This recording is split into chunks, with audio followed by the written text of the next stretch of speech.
One of the things that's true is one of the things embedded in the story, we'll get to some of the flashier stuff later, is this IG's report about Christie's expense account abuse. Your paper has reported on that in the past. Just talk about how you got onto this story. You don't have to talk about your sources or anything, but just what the genesis of reporting the story was like. Yeah, well, as you know, I think everyone was paying attention 2 weeks ago to Chris Christie and Jerry Jones in the Cowboys box and flying on Jerry Jones's plane. And Chris Christie said, "Okay, fine, I'll go commercial to the next plane, to the next game."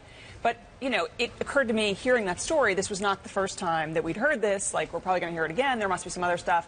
And so you just started poking into other, events that he'd done, trips that he'd done, and how he flies. And the Jerry Jones thing was sort of just the tip of the iceberg. So lots of people on social media today saying, why not look at the Clintons, and they're rich and hobnobbing. And the Clintons will tell you accurately, your paper and others have looked at that. Right. In this case, there's two things that fascinate me about that I didn't know before. One is this notion that he signed into law something that allowed foreign governments to pay for his travel. Now, he's not a federal official, but still kind of crazy. And the other is the extent to which he brings huge entourages with him. Right. So just talk about, again, not talking specifically about your sources, but how did he pass and sign into law such a piece of legislation? And what's the justification for people, both foreign governments, but also people with business before the state? Mm-hmm.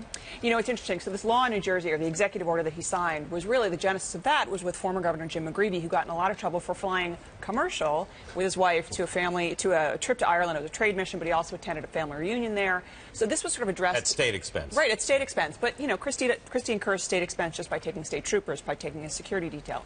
So I think everyone saw this executive order as sort of, well, we're going to make the rules clear and it's all going to be better now. But you're right. I mean, if he were president, which is the job we presume he wants, he couldn't have the King of Jordan. But who thought of the foreign leaders thing? I never heard of such a thing. You know, it's like, what was striking to be reading the executive order is like, why would you even think to put this protection in there? But do we have any reason to believe he thought in advance how he was going to use that? Well, you never know. I mean, he's a creative guy, certainly, but I mean, it's a weird thing to include. There's an extraordinary thing in the story where Christie's people respond to one of your questions by saying, well, King Abdullah is a friend of the Christies, and they were spending some personal time together. I mean, was there any evidence of any kind of an actual relationship between Chris Christie and King Abdullah before he decided to go over there and spend the weekend with him and Bono? No, we couldn't actually find pictures of him with the King, but we did find pictures of him with Bono. So it's clear that relationship was very important to him. And with Jamie Foxx. Yes, exactly. The Christie operation, normally when someone writes a tough, solid investigative piece, they lash out pretty firmly. Mm-hmm. Today, Governor Christie in London refused to take questions. You interacted with his communications director and others in his camp. What's your sense as you were writing it and reporting it, and then since it's been published, how they've reacted to it? Well, their reaction is generally to shut people out, which is what they've done. They canceled these 2 availabilities today in London. They don't have a great relationship with us to begin with. So, as you do when you're a reporter, you work around the outside, and you work around it. When he has to respond to it, what's a good defense?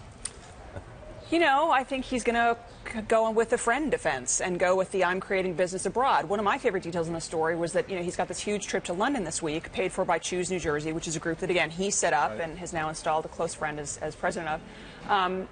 Choose New Jersey actually said in its own report, we don't think there's a lot of business interest in the UK. So why go to the UK? Why not go to Germany or Switzerland where they say there was interest? And where does Choose New Jersey get its funding from? From companies in New Jersey that are blocked. They have business with the state, a lot of them. They cannot, under pay-to-play laws, give money to Chris Christie. They can give money to Choose New Jersey, which then pays for his travel, which helps his presidential campaign. You mentioned this friend of his who now runs Choose New Jersey. Right. There's some controversy around her from the IG's report. Right. He used to travel around with her a fair amount. Can you talk about that? I mean, I remember your paper reported a little bit about that when he ran for governor for the first time in New Jersey. Well, so this is a very close friend of his who's worked for him since he was U.S. attorney, and they're also neighbors. The families are friends. 2 things. One, in his first race for governor, he nearly was derailed by the revelation that he had loaned her $46,000, I believe, without interest. Right. She then also plays a part in trying to cover up some of these travel expenses and trying to sort of stall people who are looking at them. So again, there's a pattern. We've seen this all before. Right. Last question I have about the story is, we talked and joked about it, and it's fascinating, there's an interest in these expensive things.